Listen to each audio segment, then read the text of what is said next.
نتوكل عليه ونعوذ بالله من شرور أنفسنا ومن سيئات أعمالنا من يهده الله فلا مضل له ومن يضلله فلا هادي له ونشهد أن لا إله إلا الله وحده لا شريك له ونشهد أن سيدنا محمدًا عبده ورسوله أما بعد فأعوذ بالله من الشيطان الرجيم بسم الله الرحمن الرحيم إن الله وملائكته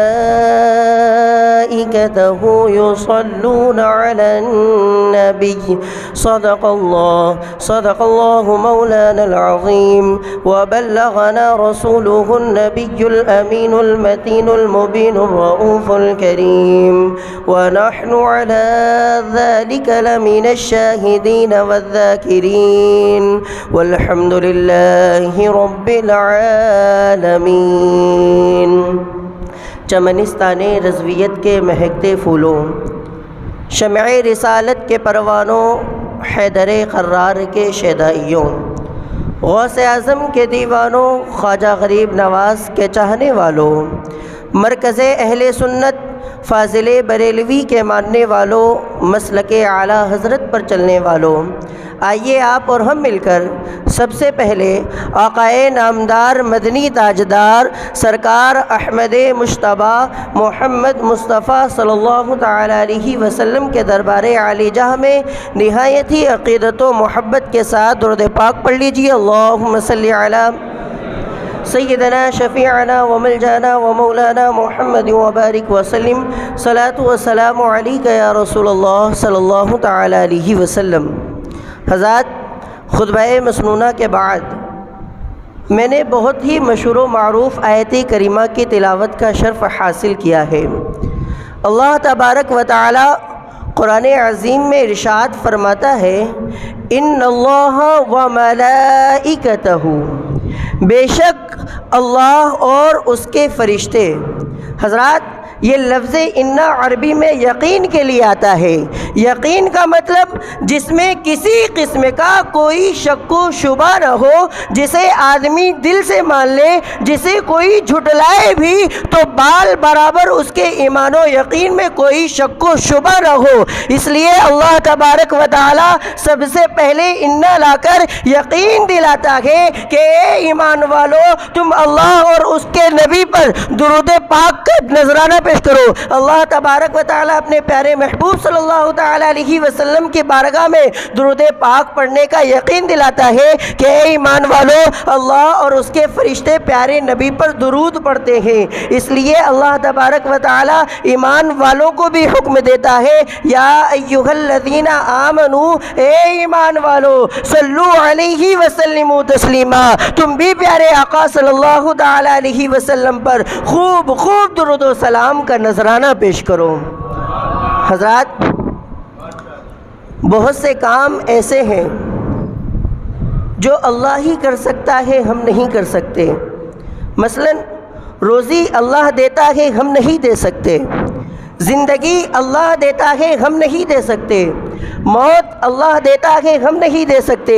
اور بعض کام ایسے ہی ہیں جو ہم کرتے ہیں اور اللہ اس سے پاک ہے۔ ہم عبادت کرتے ہیں، اللہ اس سے پاک ہے۔ ہم فرما برداری کرتے ہیں، اللہ اس سے پاک ہے۔ ہم ریاضت کرتے ہیں، اللہ اس سے پاک ہے۔ ہم عبادت کرتے ہیں، اللہ اس سے پاک ہے۔ اگر کوئی کام ایسا ہے کہ خود خالق کائنات کرتا ہے، اس کے فرشتے کرتے ہیں اور اس کے کرنے کا حکم اپنے بندوں کو دیتا ہے، تو وہ ہے حضور صلی اللہ تعالی علیہ وسلم پر درود پاک پڑھنا، وہ ہے اپنے پیارے نبی صلی اللہ تعالی علیہ وسلم کے بارگاہ میں درود پاک کا نذرانہ پیش کرنا۔ تو پتہ چلا کہ درود پاک پڑھنا سنت الہیہ اور سنت ملائکہ ہے، اور یہ ایک ایسا عمل ہے کہ حضور صلی اللہ تعالی علیہ وسلم سے قبل دنیا میں اور حضور صلی اللہ تعالی علیہ وسلم کے بعد دنیاوی زندگی میں صحابہ صحابہ کرام، تابعین، تبع تابعین، علماء کرام، امت عامت المسلمین میں آج تک چلا آ رہا ہے اور انشاءاللہ قیامت تک یہی سلسلہ چلا رہے گا۔ ایک مرتبہ پاک پڑھ لیجیے، اللہم صلی علی سیدنا شفیعنا و ملجانا و مولانا محمد وبارک وسلم، صلاۃ والسلام علیک یا رسول اللہ صلی اللہ تعالی علیہ وسلم۔ مشکات شریف کی حدیث پاک ہے، حضرت ابی ابن کعب رضی اللہ تعالیٰ عنہ عرض کرتے ہیں، یا رسول اللہ صلی اللہ تعالی علیہ وسلم، میں آپ پر درود پاک پڑھنا چاہتا ہوں، اس کے لیے کتنا وقت مقرر کروں؟ آقا دو عالم صلی اللہ تعالی علیہ وسلم ارشاد فرماتے ہیں، اے ابی ابن کعب، جس قدر چاہو۔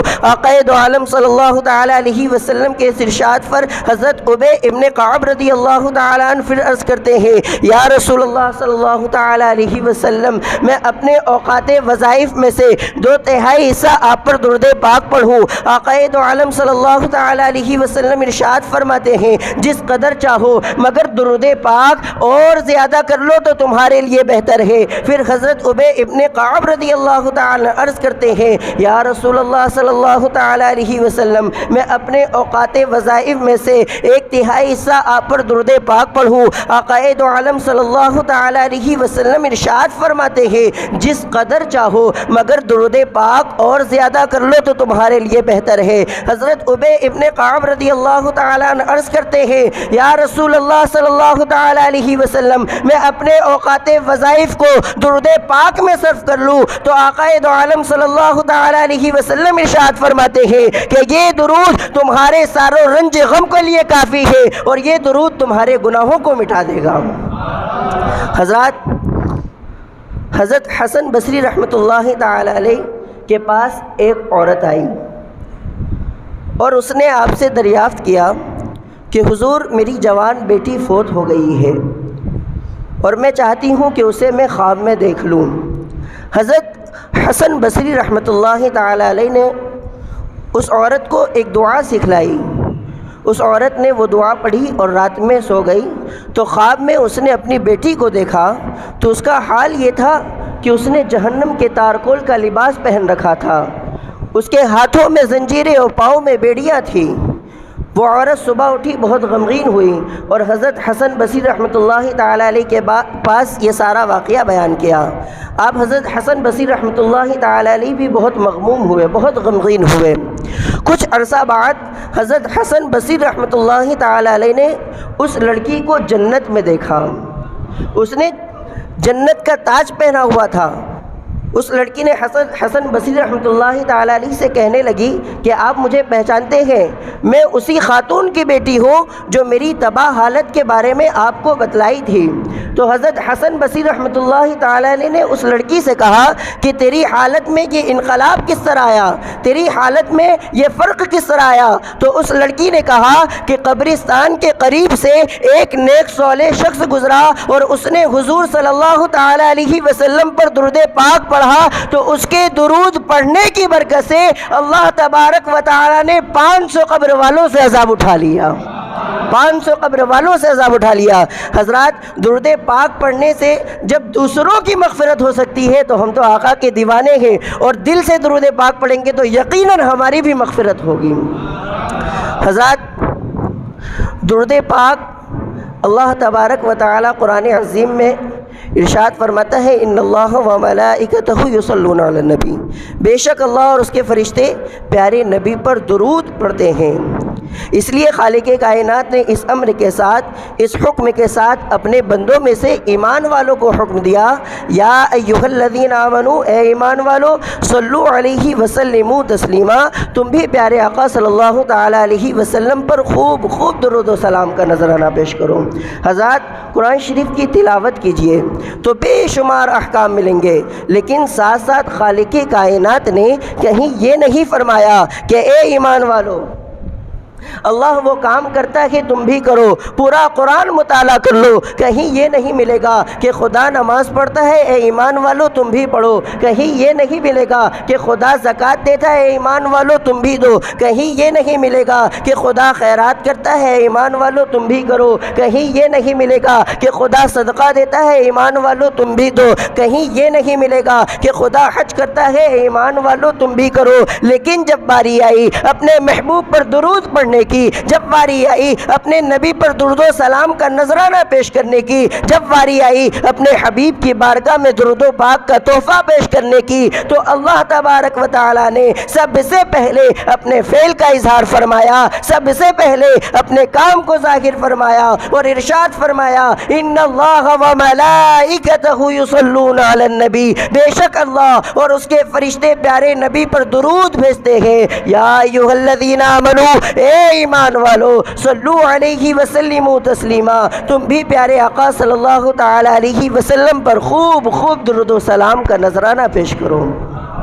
حضرات حدیث پاک میں ہے، آقا دو عالم صلی اللہ تعالی علیہ وسلم ارشاد فرماتے ہیں اول ما خلق اللہ نوری، اللہ تبارک و تعالی نے سب سے پہلے میرے نور کو پیدا فرمایا، زمین سے پہلے، زمان سے پہلے، مکی سے پہلے، مکان سے پہلے، چنی سے پہلے، چنا سے پہلے، یہاں سے پہلے، وہاں سے پہلے، ذرہ ذرہ سے پہلے، قطرہ قطرہ سے پہلے، صحرا صحرا سے پہلے، گلشن گلشن سے پہلے، چمن چمن سے پہلے، نبیین سے پہلے، صدیقین سے پہلے، شہداء سے پہلے، صالحین سے پہلے، اول ما خلق اللہ نوری، اللہ تبارک و تعالی نے سب سے پہلے میرے نور کو پیدا فرمایا۔ اس کے بعد ارشاد فرماتے ہیں وَكُلُّ الْخَلَائِقِ مِنَ النُّورِ، اور تمام ساری جہان کو، پوری کائنات کو میرے نور سے پیدا فرمایا۔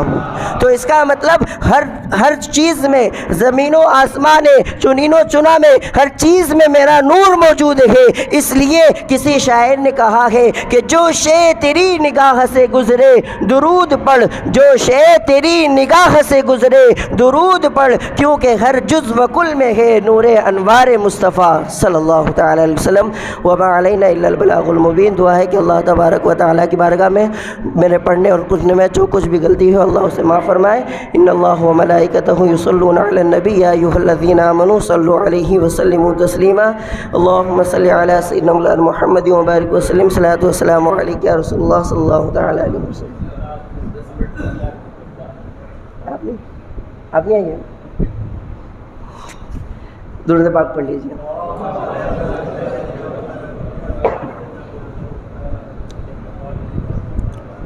اللہ تبارک و تعالی قرآن عظیم میں ارشاد فرماتا ہے ان الصلاۃ تنہی عن الفحشاء والمنکر، بے شک نماز بے حیائی اور بری بات سے روکتی ہے۔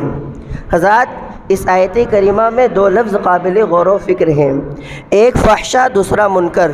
جو چیز عقلاً بری ہو فحش کہلاتی ہے اور جو چیز شرعاً ممنوع ہے منکر کہلاتی ہے۔ تو آیت طیبہ کا مطلب یہ ہوا کہ نماز عقلی برائی سے منع کرتی ہے، نماز شرعی برائی سے روکتی ہے، لیکن ان دنوں نمازیوں کا برا حال ہے۔ ایک طرف نماز پڑھتے ہیں، دوسری طرف جھوٹ بولتے ہیں، ایک طرف سجدہ شکر ادا کرتے ہیں، دوسری طرف حرام کھاتے پیتے ہیں، ایک طرف نماز پڑھتے ہیں، دوسری طرف زنا کرتے ہیں۔ حالانکہ نماز ان برائیوں سے روکتی ہے، نماز ان خرافات سے روکتی ہے۔ آپ بتائیے قصور کس کا ہے، نماز کا یا نمازی کا؟ میں کہتا ہوں کہ قصور نماز کا نہیں بلکہ خود نمازی کا ہے۔ نماز تو روکتی ہے، نمازی خود ہی نہیں رکتا۔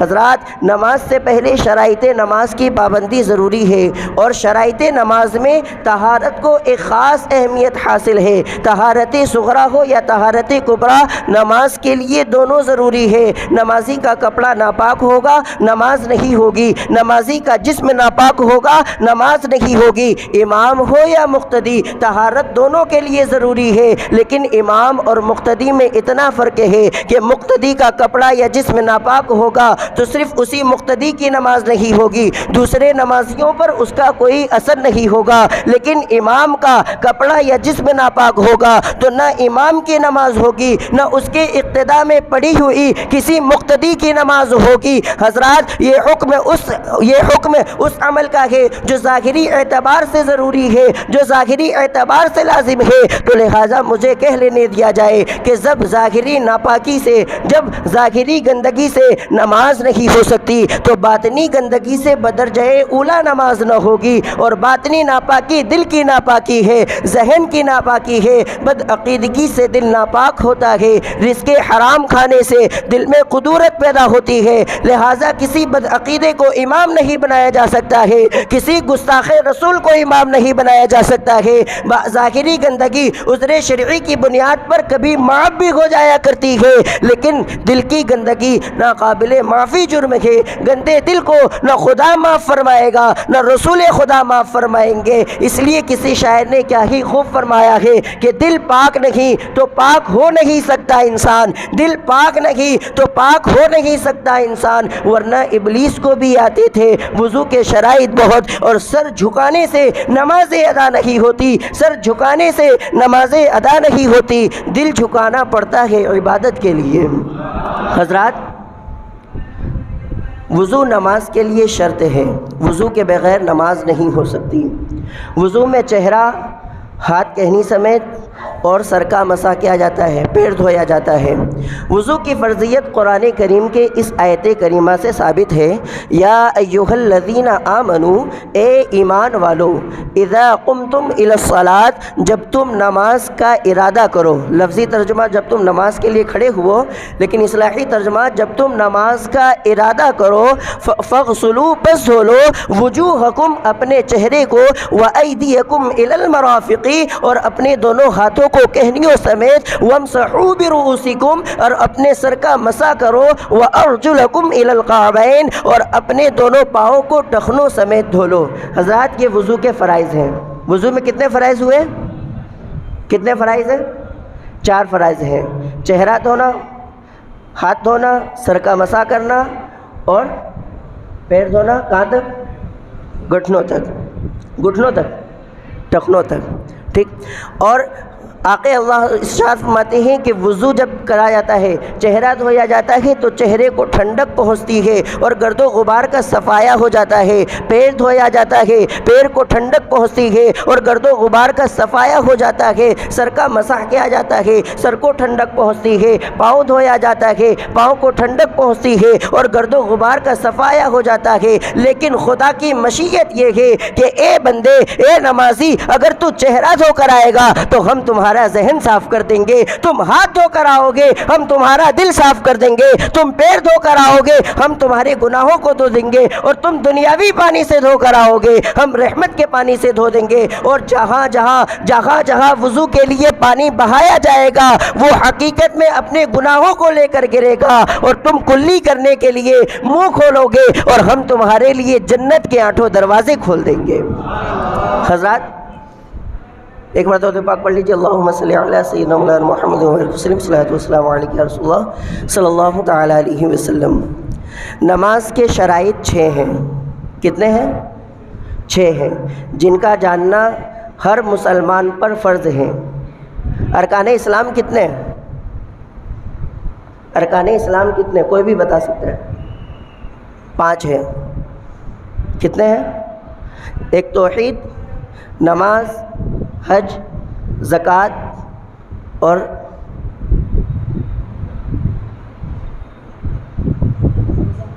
روزہ، رمضان کا روزہ۔ یہ 5 چیزیں ہیں جو ہر مسلمان پر فرض ہیں، جس میں سے 4 چیز تو ایک تو اپنے دل میں عقیدہ ایمان، لیکن 4 چیز وہ عملی طور پر ہے۔ تو نماز کے شرائط، روزہ کے شرائط، جو زکوٰۃ کا ہے وہ مسئلہ، ٹھیک، اور باقی جتنے ہیں سب کا مسئلہ جاننا ہر مسلمان پر فرض ہے۔ تو آئیے میں نماز کے ایک شرائط آپ کے پاس بیان کر دوں، ذرا غور سے سنیے گا اور کوشش کریے گا وہ یاد رہے۔ تو نماز کے 6 شرائط ہیں: طہارت، ستر عورت، استقبال قبلہ، وقت، نیت، تکبیر تحریمہ۔ طہارت یعنی نمازی کا بدن، کپڑا اور اس جگہ کا پاک ہونا جس پر وہ نماز پڑھے، یہ طہارت۔ ستر عورت، مرد کا ناف سے گھٹنے تک چھپانا فرض ہے، اور عورت کا سوائے چہرہ، ہتھیلی اور قدم کے پورا بدن چھپانا فرض ہے۔ عورت اگر اتنا باریک دوپٹہ پہن کر نماز پڑھے جس سے بال کی سیاہی چمک نظر آ جائے تو نماز نہ ہوگی جب تک کہ اس پر ایسا دوپٹہ نہ پہنے جب تک کہ اس کا سیاہی چھپ نہ جائے۔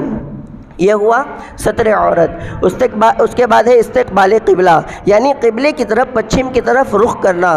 استقبال قبلہ، اگر کوئی ایسی جگہ جا رہا ہے جہاں اس کو قبلے کی سمت پتہ نہیں ہے، اور پتہ نہیں ہے تو کسی سے دریافت کرے، اور اگر وہاں کوئی موجود بھی نہیں ہے تو غور و فکر کے بعد جدھر دل جمے وہاں گھوم کے نماز پڑھ لے، اور اگر نماز پڑھنے کے بعد پتہ چلا کہ قبلہ اس سمت نہیں اس سمت ہے تو نماز ہو گئی، دوبارہ پڑھنے کی ضرورت نہیں ہے۔ یہ ہوا استقبال قبلہ۔ اس کے بعد ہوا وقت، یعنی اگر وقت سے پہلے کسی نے نماز پڑھی تو اس کی نماز نہ ہوگی۔